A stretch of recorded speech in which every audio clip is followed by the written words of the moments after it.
Shalom, Kal Loyam, La Yahweh, Bahasham Yahweh Shai, Bahasham Rachak Wadash, double honors to the apostles and elders of Great Millstone, rule well, and will have taught us knowledge. Honors and salutations to you, fellow laborers that are out there doing the work of truth. Sincerely, Shalom to you, and Shalom to the Akhwaf that believe as well. Back at you with another lesson, and it's based around history, and I just entitled this video Nahum 1 and 3. And if you don't know what that says, I'll get it real quick. All right, the book of Nahum 1 and 3. And it reads, the Lord, which, is in all caps, so let's say Yahweh in the Hebrew, because that's the proper and true name of the Heavenly Father. All right, it says, the Lord is slow to anger and great in power, and will not at all acquit the wicked. See? And when you know the scriptures, again, those of you brothers that are tuned in, you know who the wicked are or is. And the wicked is Esau, Edom. Okay, now, real quick, this is Malachi 1. And I'll start at the top and read down. The burden of the word of the Lord to Israel by Malachi. I have loved you, saith the Lord, yet you say, wherein hast thou loved us? Was not Esau Jacob's brother? And when you know the history of Jacob and Esau, yeah, they had the same parents, same father, same mother. Isaac is their father, Rebekah is their mother, right? But then you had, out of the two seeds, Jacob was the chosen seed. Jacob inherited the blessings, all right? And Esau sold his birthright unto our forefather Jacob as well, all right, when you go into the history. It says, was not Esau Jacob's brother, saith the Lord? Yet I love Jacob. So the Lord loves Jacob. That's why he gave, Jacob, which that represents the nation of Israel, because Jacob, our forefather Jacob, that's Yaquab in the Hebrew. His name was changed to Israel, which is Yashar Allah. He's a prince of God. He's a prince of the power. And those of us that descend from him, starting with the patriarchs, his sons, and then we are his sons' sons and sons, okay, and so on. And we are his descendants, okay. We're the descendants of the man you call Jacob, all right, or Yaquab, which again his name was changed to Israel, or Yashar Allah in the Hebrew, what it would say, okay.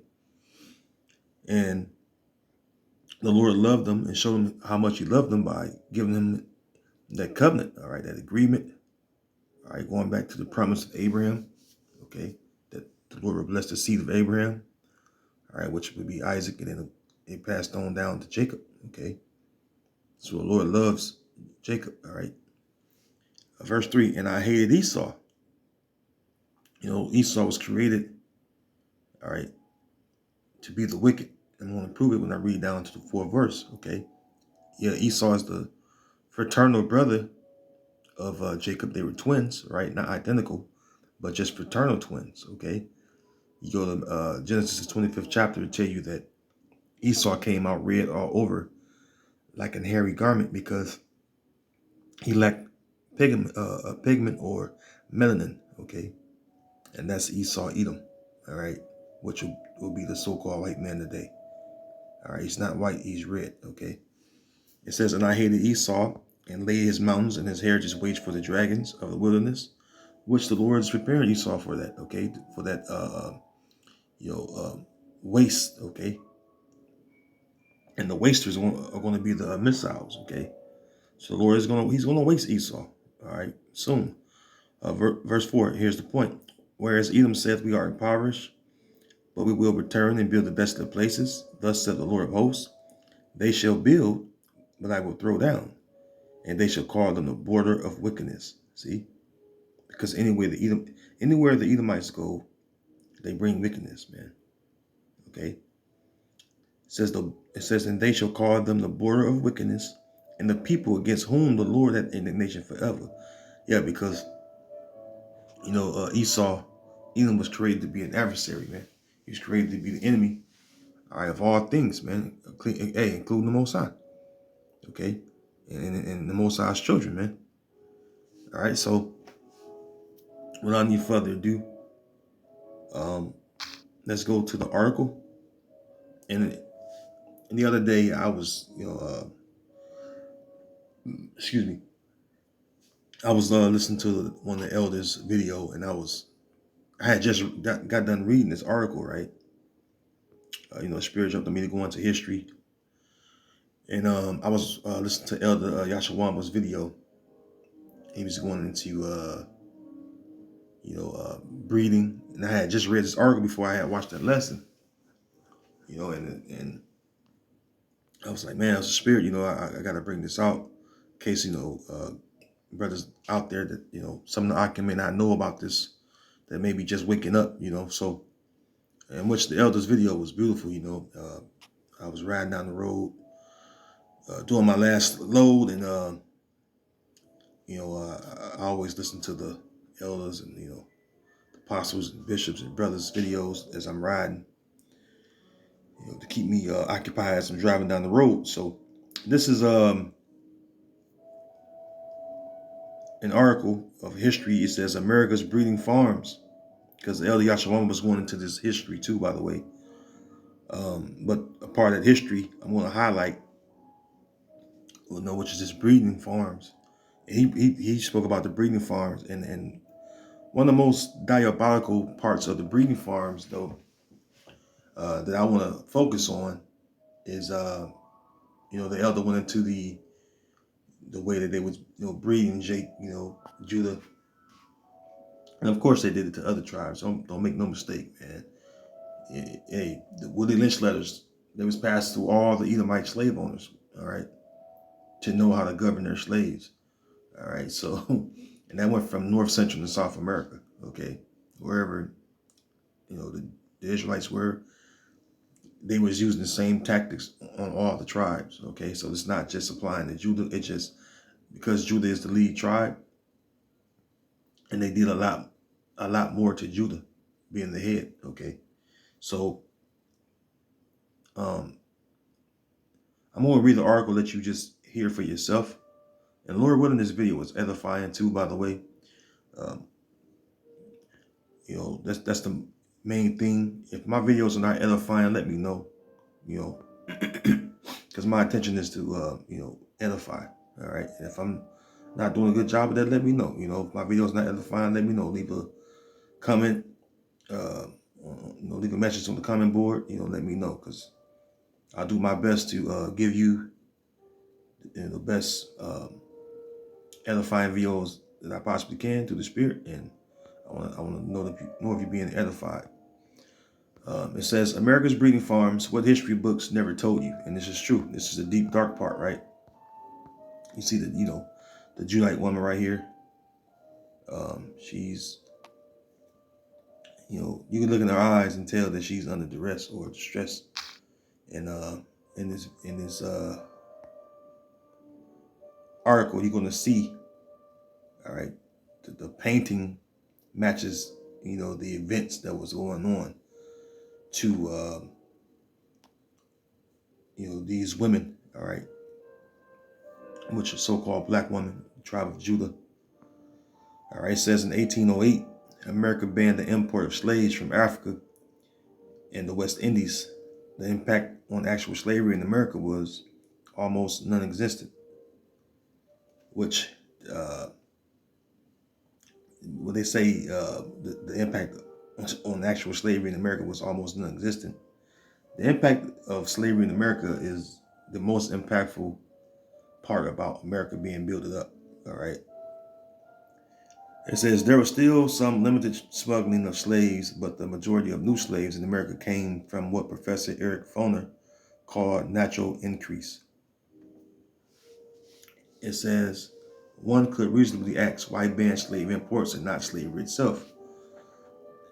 Well, when you know the history of how they were transporting the tents of Judah over here, a lot of them didn't make it across on those voyages. See, a lot of them would get sick, all right, because they was packing them in, all right, on top of each other. You're living in, feces and urine, and oh man, it is so much, man. All right. And they would often get sick and die, and they would throw them overboard, and some of them would just die because some of them would just jump off board and just commit suicide and drown because of the horrific transport or voyage uh, from the west coast of Africa, which the small hats even admit that um, Israelites came from West Africa, north, a little south, right, but mainly west. All right, and he admit that they were linearly going back to the tents of Judah, the southern kingdom. A lot of small hats admit that. When you look up guys like Rabbi Harry Rosenberg and some of those other rabbis, they admit that, right? Because they know that the so-called Negroes and the so-called Haitians, and the so-called West Indies, and whoever descended from them, all right, those three tribes were the three tribes of the southern kingdom, and they was known as the Jews, and they know that, okay? And they were the ones that was putting them in this, their ancestors, all right, was the ones that was putting Judah, Benjamin, Levi through these horrific conditions, all right, on these voyages, right? So often, they wouldn't make it across because of the conditions, and the ones that would make it were few. And so it became very expensive as far as the voyages when they didn't bring back enough slaves, okay? Now let's continue on. Let's read the article. It says, one could reasonably ask, why ban slave imports and not slavery itself? The answer is because for many of the proponents of the prohibition, including Thomas Jefferson, the reason was not based on humanitarian concerns, but on economics, and that's true. They weren't concerned about Jake's well-being. They was concerned about the economic losses they were taking. Like I said, because of the slaves that would die along the voyages, man. Yeah, it was millions that they was bringing over, they was transporting, but on the way, a lot of them would die. More than half, often. Okay, more than half. Okay, well over half. It says, excuse me, the South was producing and selling and the South was producing and selling enough slaves internally that the slave trade was reducing price for slaves and cutting into profits. Yeah, see, there you go.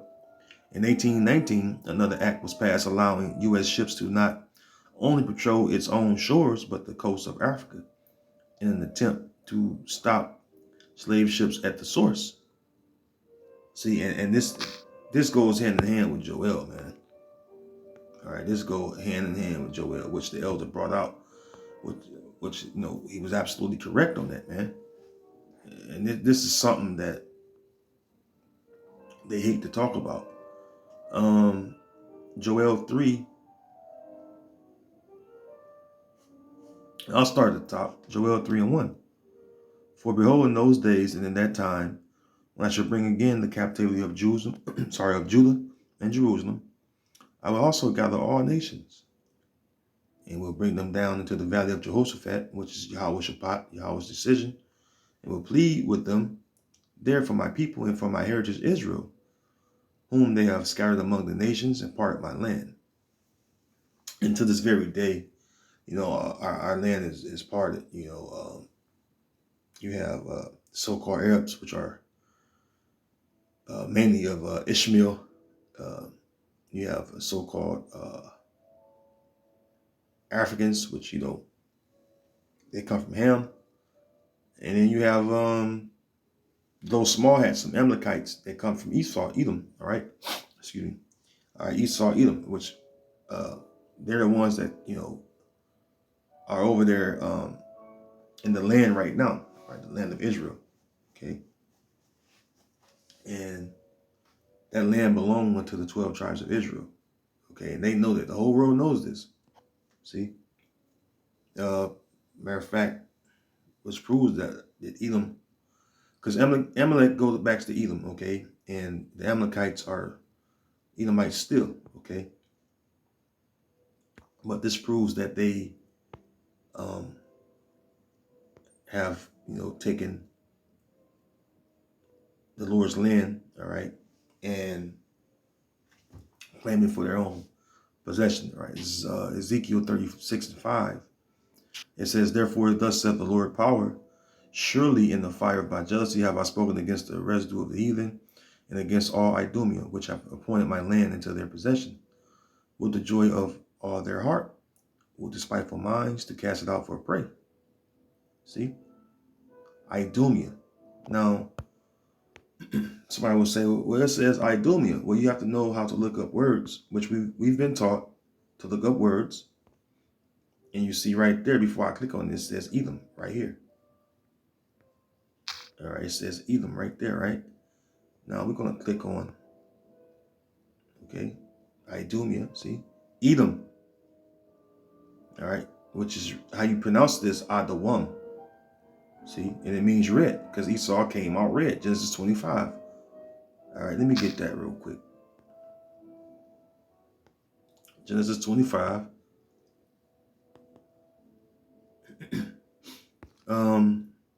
Genesis 25 and 24, and with her days, which this is referring to Rebecca.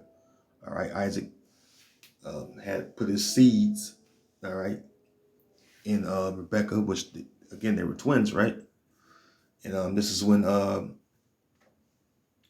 child that was red came out, okay? And when her days to be delivered were fulfilled, behold, there were twins in her womb. And the first came out red all over like an hairy garment, and they called his name Esau. Yeah, Isha, he means wasted. All right, he's wasted. All right. It says, and after that came his brother out, and his hand took hold on Esau's heel, and his name was called Jacob. See, and Isaac was 80 years old when she bare them. And when you jump down to verse 30, right, it says, and Esau said to Jacob, now this is during the time where Esau was selling his birthright to our forefather Jacob. All right, they say Jacob got over on him. Jacob took advantage of the situation. You want to sell me your birthright? Yeah, I'll take it. All right. The Lord put the spirit on Rebecca to even get Jacob to go get that blessing. So, hey, it's all slept through the spirit, man. Verse 30, and Esau said to Jacob, feed me, I pray thee. Now, this is Esau coming there from the field because he was a cunning hunter, man in the field, right? And to this very day, these are his characteristics, okay? It says, and Esau said to Jacob, feed me, I pray thee, with that same red pottage, for I am faint. Therefore was his name, see, called Esau. So he came out and they said, Isha, all right? Or you could say Ishashua, meaning he is wasted, okay? And then, well, that was due to, like I said, the not having, normal pigment like everyone else, okay? And therefore, excuse me, which the pigment would be brown, by the way, different shades of brown, all right? And back then, people were very dark brown, okay? Different shades of very brown and dark brown, okay? So if someone is born that's not, resembling that after you take, or after so many days, you're supposed to take color, right? Of course. I'm showing you that Jacob had some color because they didn't say anything when Jacob was born. It just said he came out after his brother holding Esau's heel. See? But, Edom, again, it means red, okay? Because that's the look of the Edomites. Different shades of red. So it says Edom, red, see, equals red, Edom, Edomite, Idumean, descendants of Esau. See, the land of Edom, Idumea, land south and southeast of Palestine, which is the land of Judah. Excuse me, when you go in the scriptures, it's the land of Judah. See? So the Idumeans or the Edomites, all right, same thing, same people. All right, really the Idumea is the Greek way of saying it, which when the Greeks came into power as a conquering power under Alexander, all right, there was the Edomites and not the people of Japhet, all right, whom were the original Greeks, but they were pushed out by the Edomites, see?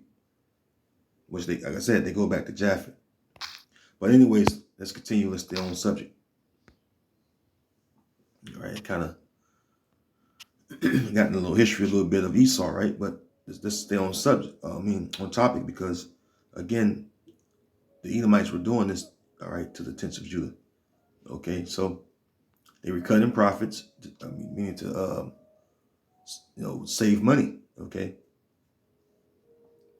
in 1819, another act was passed allowing U.S. ships to not only patrol its own shores, but the coast of Africa in an attempt to stop slave ships at the source.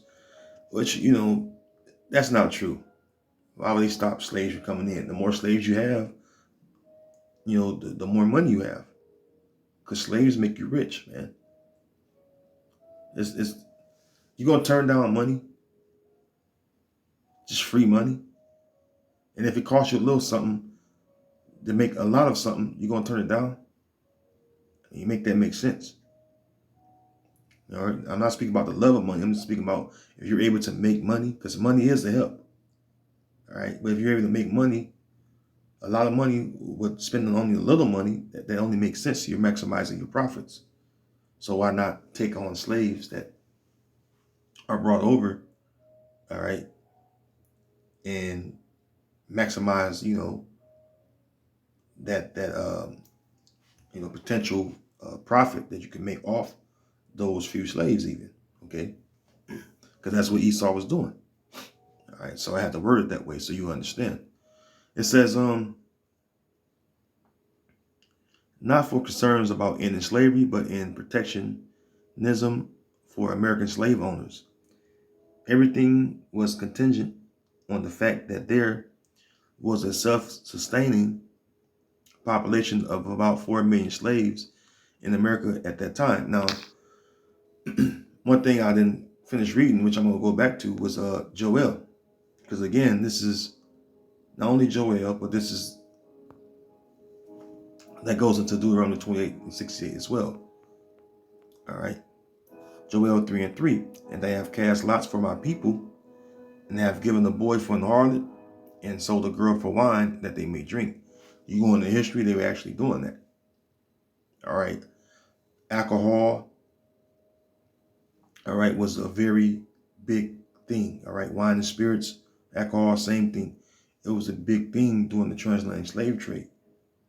All right. Rum, brandy, was the highest of the liquors or wine and spirits that were sold, all right, or traded, really just traded for a slave. Okay. And that's the way they were selling Jake. Cast lots for him, selling them, all right, as merchandise, as property, like cattle, all right, even by way of the auction blocks, all right, they was just casting lots for Jake, man, all right. See, verse 4, yea, and what have ye to do with me, O Tyre and Zidon? See, which would be, it goes into the nations that were around, the land of Israel that were neighboring nations, the so-called Africans, which are the sons of Ham, and you had the so-called Arabs, right? It says, and yea, and what have ye to do with me, O Tyre and Zidon, and all the coasts of Palestine, you so-called Arabs and you so-called Africans, man. Okay.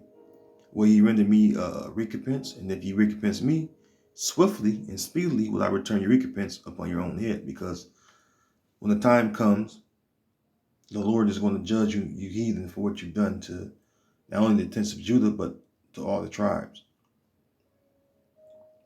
Verse 5, because ye have taken my silver and my gold, and have carried into your temples my goodly pleasant things, which they did. All right.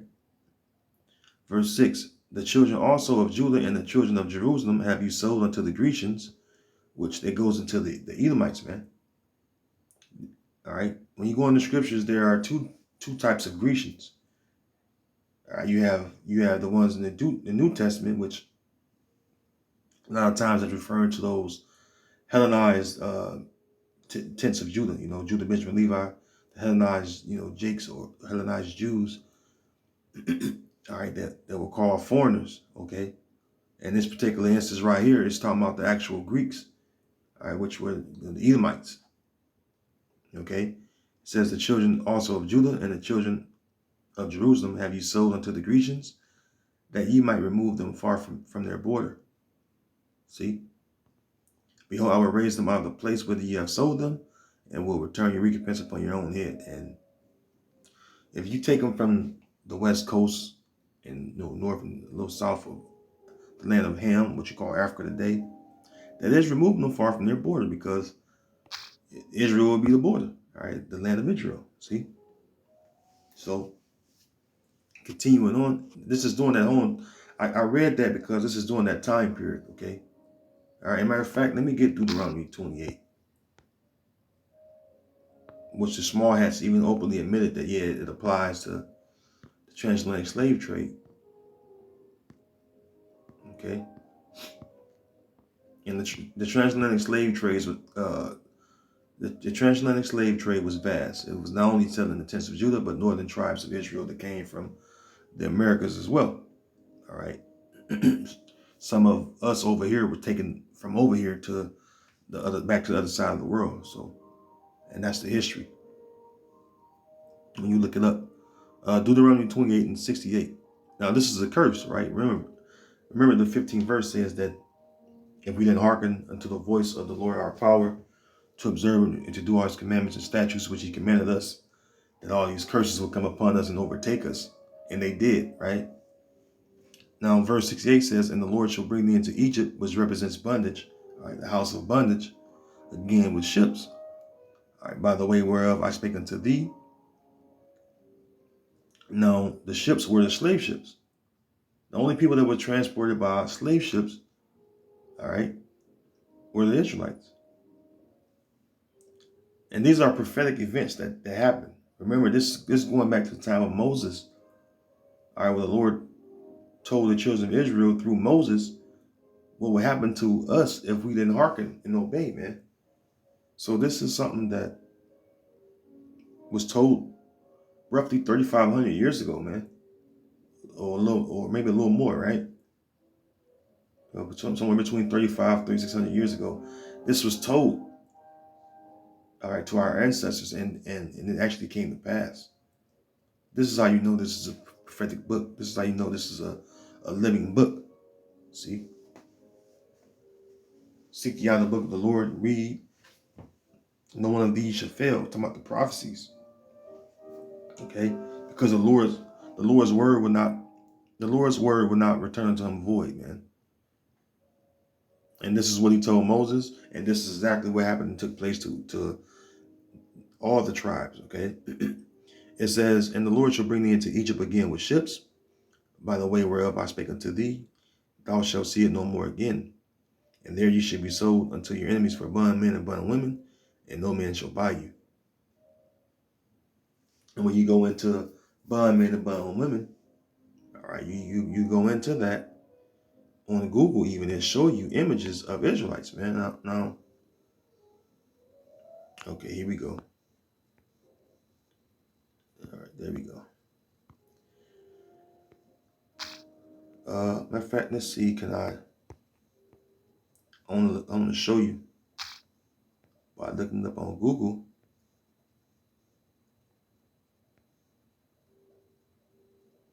Go back.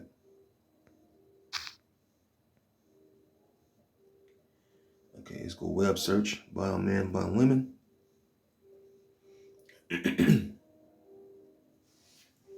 Slocky, my voice a little raspy, but bear me 1 second as it load up. Let the page load up. See it now. It goes to King James Bible Online. It says Deuteronomy 28:68. You click on images and let's see what we see. You see stories of Jake, books, all right? See Amazon books. See slavery, work, and sexuality. All right, look at this. All right, look at this right here. This is my UIC. They posted that. Look, Colonial Latin American Review. Because you so-called Latinos are Israelites too, man. right? So-called, Latinos, those of us that are so-called Native Americans, we're Israelites too. Okay. Now, we became bond men and bond women, all right, as a nation, and no man have bought us, all right? But, you go into the Hebrew about buy and see what it says for buy. Yeah. Quainan, all right, quaina, quaina, it says to get, acquire, create, buy, possess. Nobody has, bought us back or redeemed us. All right, another word would be, see, it says of God originating, creating, redeeming his people. See, nobody has redeemed us. And I was getting ready to say that, right? It means redeem as well. See, redeeming his people, which his people are who? The Lord's people are the children of Israel. All right, not just the Jews. The Jews is just a generic term for the southern kingdom. It's a title. All right, there are 12 tribes. All right, so we're the Lord's people. Now, let's continue on the article. Okay, it says, Southern legislators joined the northern ones in passing both the acts that banned external slave trading but ignored slavery. Yeah, because slavery is lucrative. See, in the kingdom of heaven, what you think we're gonna have? We're gonna have slaves. This is all a part of what's that? Jeremiah 30. All our adversaries shall go into captivity. Captivity is slavery. The same way we were their slaves, they're going to be our slaves. Right? When we were slaves, we made them rich, and when it's our turn, all right, them being our slaves are going to make us rich. They're going to build up the kingdom of heaven. So the building up of the kingdom of heaven will be by you heathen, man. Just like we built up your heathens' kingdoms. Okay, whether it was the tents of Judah, all right, or all the tribes together. Like the Egyptian Empire. Okay, so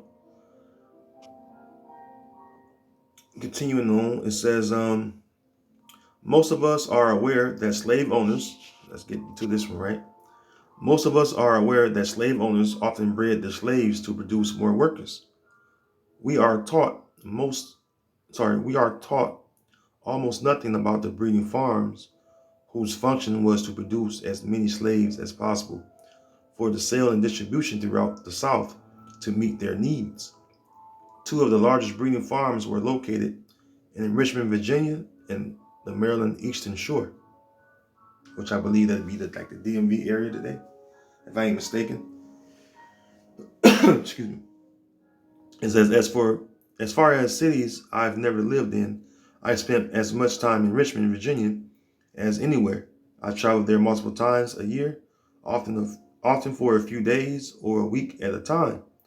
Richmond is serious about most of its history. I visited the Edgar Allan Poe Museum. Blah, blah, blah. I'm going to jump down a bit.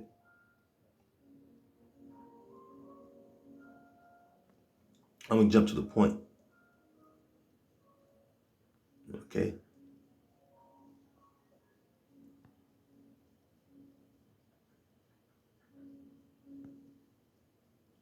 I'm going to jump to the point. Okay. Because it's kind of long. And you can read it on your own time. Matter of fact, before I read it, I'll let you get the where it's from. It says, let me see.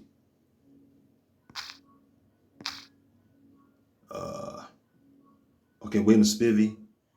And what's the source? You just Google it. All right, America's Breeding Farms. You'll come up. You'll see this article. You should be able to see it. Okay. I want to get to the most important part of the article, which was, again, when I read it, you're gonna know just how much Esau is the devil, man. Okay. It says right here. I'm gonna start with it says the slaves were often given hoods or bags over their heads. Well, no, hold on. Let's start a little bit more. Okay. It says, okay. The slave population of the breeding farms was mostly women and children not old enough to be sold, and a limited number of men whose job was to impregnate as many slave women as possible. Because, the elder went into that, which I recommend you watch this video. He goes on into the way they would breed jigs, based upon the physical attributes, that would produce the biggest, strongest slaves possible. Hopefully, being a man child. It says,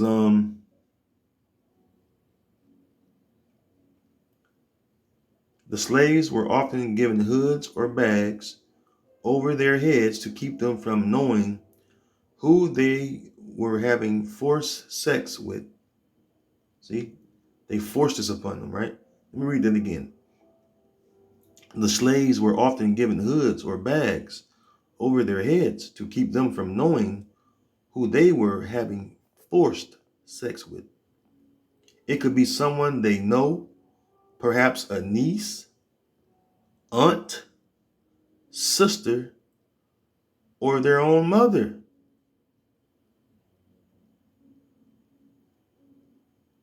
And that should piss you off, man.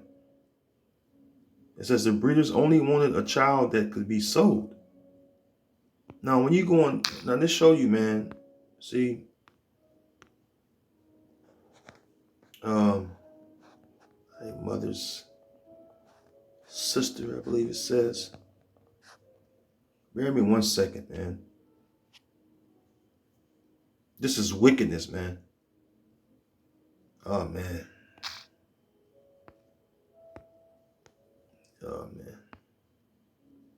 And you wonder why you Edomites walk around with, um, fear of Israelites. It's not that, because Jake is in the bugged out state, most Jakes, man. You only have a few of us that's been blessed with this knowledge. And really, we really are blessed to have this knowledge. I myself and the rest of you Akim out there. No matter how down you may feel in spirit, you need to hold your fucking head high, man, because we've been blessed with this knowledge, man. It says,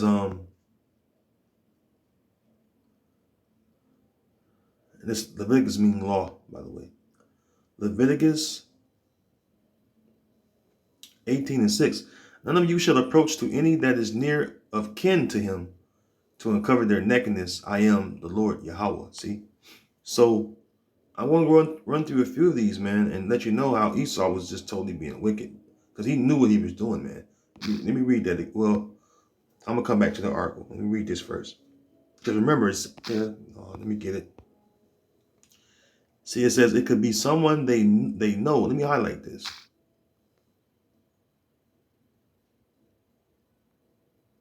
It can be someone they know, perhaps a niece, aunt, sister, or their own mother. This is who you was bagged and blindfolded and forced to have sex with. It will blindfold you so you can't know, right? Leviticus 18 and I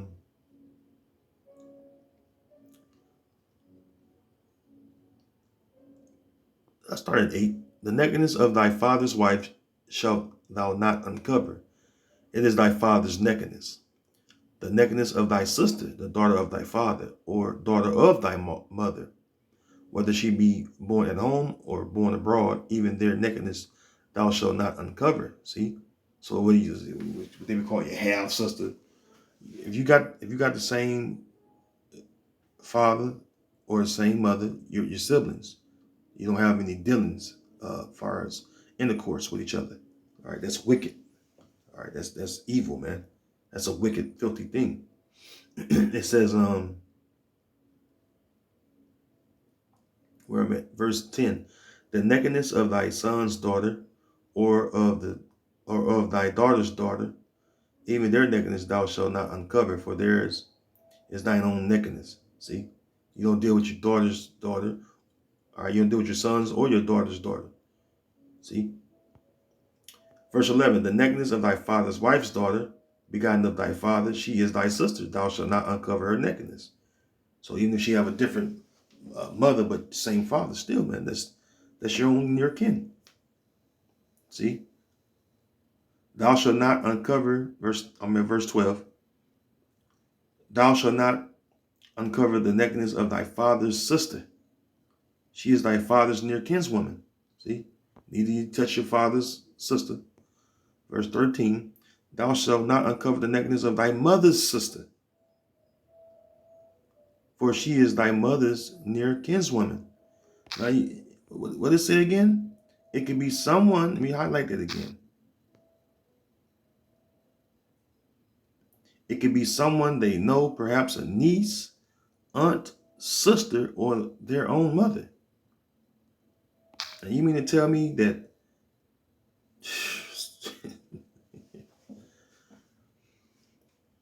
let me get a precept. Let me go right here. God.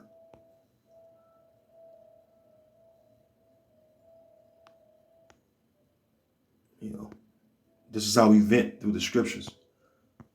All right, this is what comfort us. All right, the scriptures. Ecclesiastes 3:15. That which hath been is now, and that which is to be hath already been. And the Heavenly Father required that which is past. All right, all the past sins, man. That all the past atrocities that you heathen, especially you Edomites, have done to our people, man. You goddamn got to pay for that, man. Period. All right, you got to pay for that, man. All right, you have to pay for that. Again, Nahum 1:3. The title of this video: the Lord will not at all to quit the wicked, man. Is that not wicked, man? Your niece, your aunt, your sister, or your mother, you've been forced to have sex with them, blindfolded, everything. Oh, and by the way, that's where you get the term motherfucker from. So if any of you out there wondering where that word motherfucker come from, this is where it comes from. Do your research. See? Let's go back to Leviticus 18. I'm at verse 13. It says, thou shalt not uncover the nakedness of thy mother's sister, for she is thy mother's near kinswoman. See? For you're not supposed to sleep with your aunt, man. For she is thy mother's near kinswoman. So your father's sister, your mother's sister, that's your aunt. If Esau forced Jake to have sex with their own aunt by blindfolding them and forcing them to have sex, I mean, how wicked can it get, man?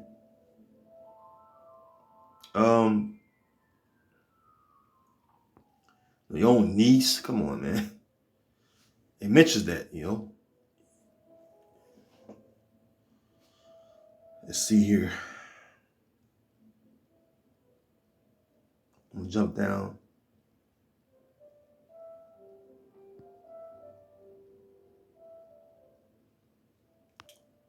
Let me see. Bear me 1 second.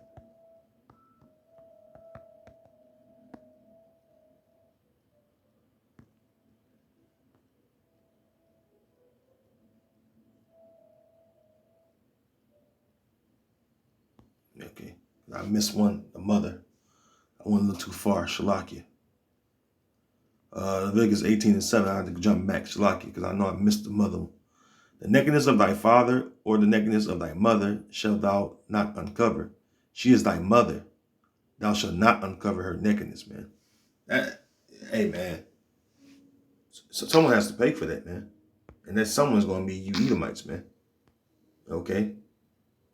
That someone is going to be you Edomites. The Lord required that which is past, and you Edomites are going to pay for that, man. This is how you greatly revenge yourself upon Jake, man. Let me go to Ezekiel 25:14.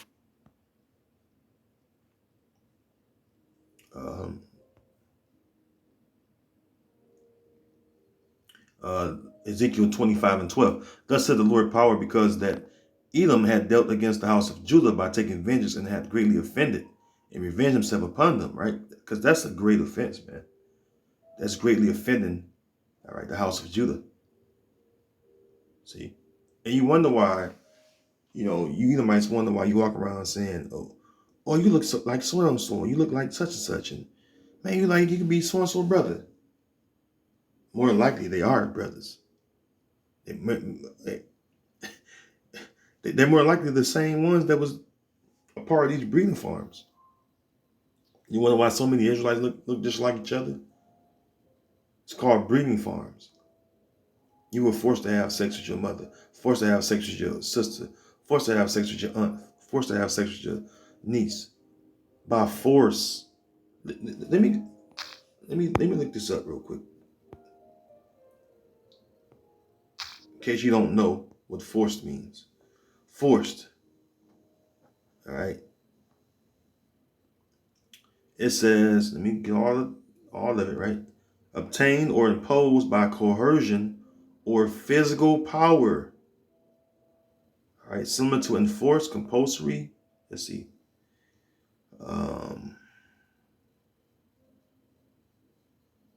Unavoidable, unordained. Somebody force you to do something. All right. And you're a slave, man. You will often be beaten, lynched, and hanged, and just mutilated, and all kind of things. All right. That's the way Esau would do. All right, Jake. Okay. Forced, make a way through or into physical strength. Break open by force. All right.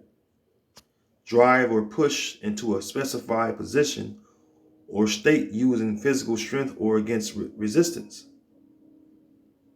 All right. Propel, push, thrust. Okay. So, hey, you greatly offended Esau, Edom. All right. You should not have did that.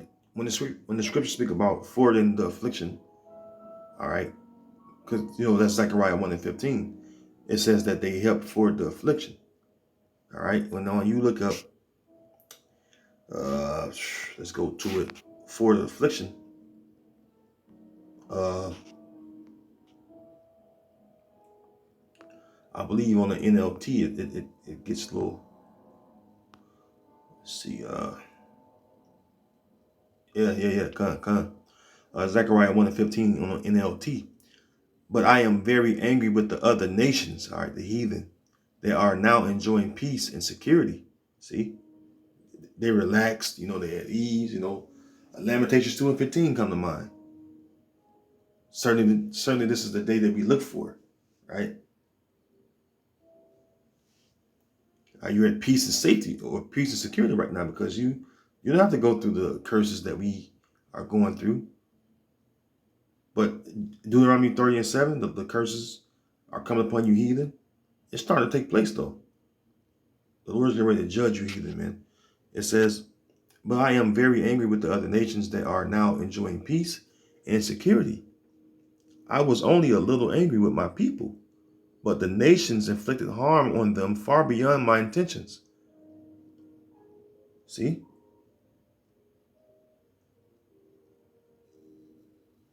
You inflicted harm. You inflicted harm upon our people way far beyond. Okay? Way far beyond than Heavenly Father intended. Punishing us is giving us into your hand. All right, making us serve you for being disobedient to Him, the Heavenly Father. But when you do all this extra shit like this breeding farms, making you have sex with your own niece, aunt, sister, and mother by force, man, and you always want to age restrict our videos, just tell the truth. Show the world what you've done to the Lord's people, man. You did it with joy. You had fun doing it. You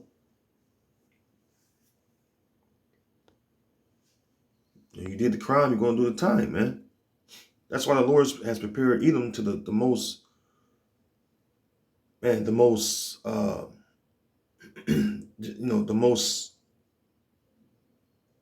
uh, harsh judgments that are coming to you heathen, all right, will be to you Edomites, man, specifically, all right, specifically, you Edomites especially, man. The Zondervan Compact Bible Dictionary says that you were not promised any mercy from the Heavenly Father, man.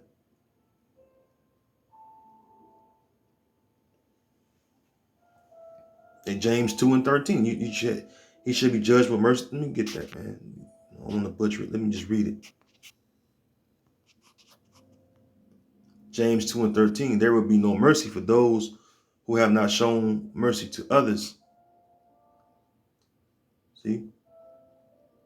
Now, when you read on the NLT, the KJV, Slakia, read on the KJV, it says, for he should have judgment without mercy that had showed no mercy. See? You're going to have judgment without mercy because you didn't show us any mercy, man. And the scripture said that he kept his wrath forever, his anger forever. Amos 1 and 11. Yeah, here we go. Thus said the Lord, for 3 transgressions of Edom, and for 4, I will not turn away the punishment thereof. So you're not going to go unpunished, man. All right. Art thou he that altogether should go unpunished? Thou shalt not go unpunished. Jeremiah 49 and 12. It says, because he did pursue his brother with the sword, and you do that to this day. Because he did pursue his brother with the sword, and did cast off all pity, and his anger did tear perpetually, and he kept his wrath forever. All right. And we see that the anger of you Edomites are still flowing, which is good. All right. You Israelites out there should, be angry as well because of what's been done to you, man. And you should cry to the Heavenly Father for justice, man. See, because Esau, hey, Job said it best. He are full of, his bones are full of the sins of his youth. Roughly paraphrasing. It says his bones. Let me see. You got to pay for a lot, Esau.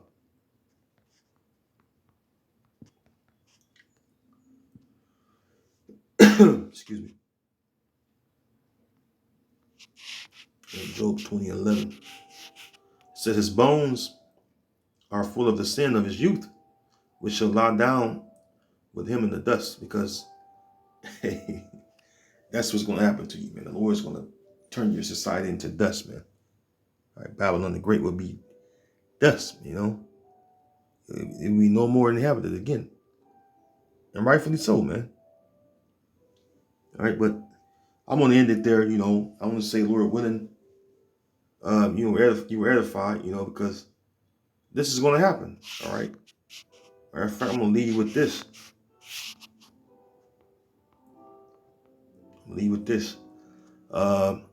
Revelation 13 and 10, he that leadeth into captivity. And as a matter of fact, I'm going to switch it up again. Let's switch it up again, Not this one, it's locking. The NIV. What was one of these?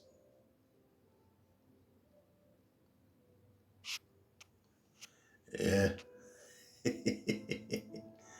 Use you back attack your Christians, your version, your Bible versions, right? Revelation 13:10 on the ASV, American Standard Version.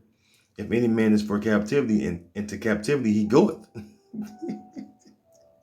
If any man shall kill with the sword must he be killed. Here's the patience and faith of the saints, which are Israelites, man. So, hey, man, with that, Lord willing, this video I've been edifying. Shalom to the elect of the nation of Israel, Yasha Allah, Abba, Kwam Yasha Allah, and again, all praises, all right, and glory be unto Yahweh, Shalom, Shalom, Shalom, Shalom, Shalom, to the next video.